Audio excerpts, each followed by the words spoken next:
We've created videos about things that are haram according to Islam. But in this video though, we are going to look specifically at foods, and I'll be highlighting 10 foods that you probably didn't know were haram in Islam. How's it going, guys? Welcome back to FTD Facts. My name is Leroy Kenton, if you didn't know already. And for this episode, we're going to see that some of these foods, Muslims have probably been eating them, but they just didn't know that these foods were haram. So make sure you watch this video all the way to the end so you don't miss any of these foods. Okay, so let's just jump into it. Starting at number 10, we have the food Jello. Now, this is a very common dessert. Who doesn't like Jello, right? It tastes really nice, especially when it's chilled. Kids love it especially. But here's the thing though. It's known that Jello contains gelatin, which is a protein derived from the collagen that is found in pig bones, skin, as well as connective tissues. So this tasty little dessert isn't so halal after all. This may come as a surprise. At number 9, red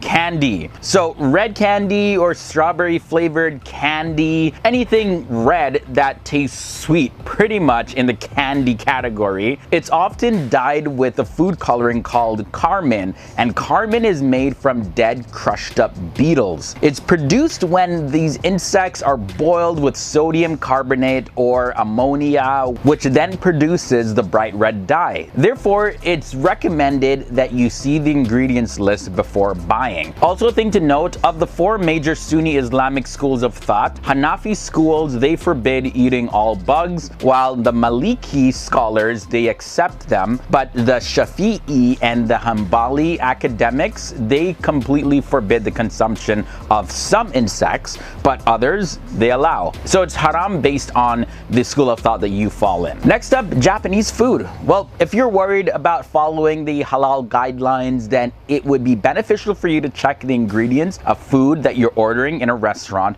or buying at the store, of course. Many of these Japanese foods, they use soy sauce and it contains alcohol. Other haram ingredients include mirin, and this is a type of rice wine similar to sake, but it has lower alcohol content, but there's still alcohol in it. Instant fried tofu comes in at number 7. Tofu is often used as a meat substitute for vegans and vegetarians. I was vegetarian for about 6 years, and tofu was like my staple food in the diet. Because tofu is a very flexible food. Often though, Chinese brands, they do sell pre-cooked frozen tofu, and that tofu is fried in pork fat in order to retain its crispiness. So regardless of whether you're looking for halal foods as a Muslim, or if you're vegan or vegetarian looking to stay away from animal products altogether, just always double check what is used to prepare your tofu. Number 6 brings us cheese fondue. I'm a person where I love cheese, and we can thank Switzerland for this. So traditional cheese fondue is a Swiss dish that makes use of white wine or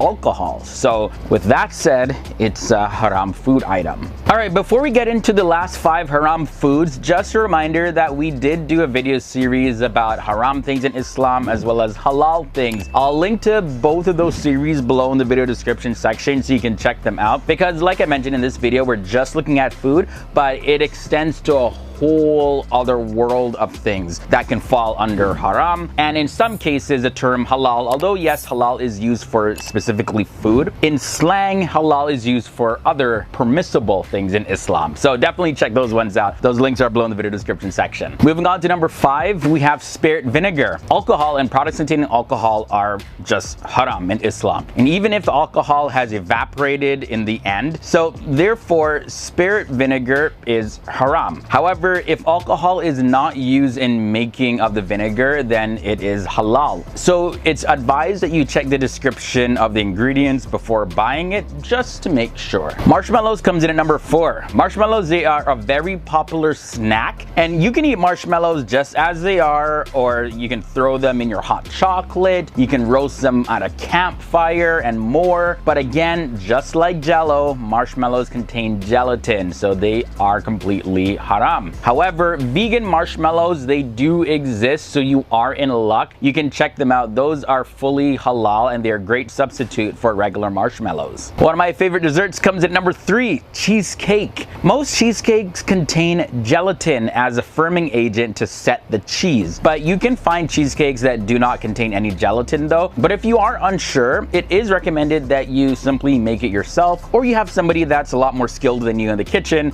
make it. I'm very picky when it comes to my cheesecake, so you gotta make it right or else I'm just not eating it. Cake mix is at number 2. Although they can be very affordable and tasty, some ready-made cake mixes, they actually use pork fat. So of course, make sure you check the ingredients list before buying one. And the final surprisingly haram food, salad dressing. Have you ever wondered why there's certain salad dressings that are made in-house at a restaurant and you find that they taste a little bit different than the ones that you can buy in the store or even ones that you make at home? Well, I got the answer to that. It's because many restaurants use bacon fat in their salad dressings. So of course, when you go to a restaurant, you can ask for an ingredients list or just tell them not to put any dressing on your salad whatsoever. Another option is if you take the salad to go, I guess, you can put some olive oil over it or even just plain olives. They have a great flavor, especially when you use them as a topping for salad. So this ends our look at 10 surprisingly haram foods in Islam. I also gave you some recommendations and alternatives that actually exist. But let me know down below in the comment section, did any of these foods surprise you? Regardless if you're Muslim or not, I want to know what you thought down below. I also have those recommended videos that you can check out in the video description section. And until next time, guys, just stay awesome, stay educated. I'll see you guys real soon because we post videos daily here on FTD Facts. Later.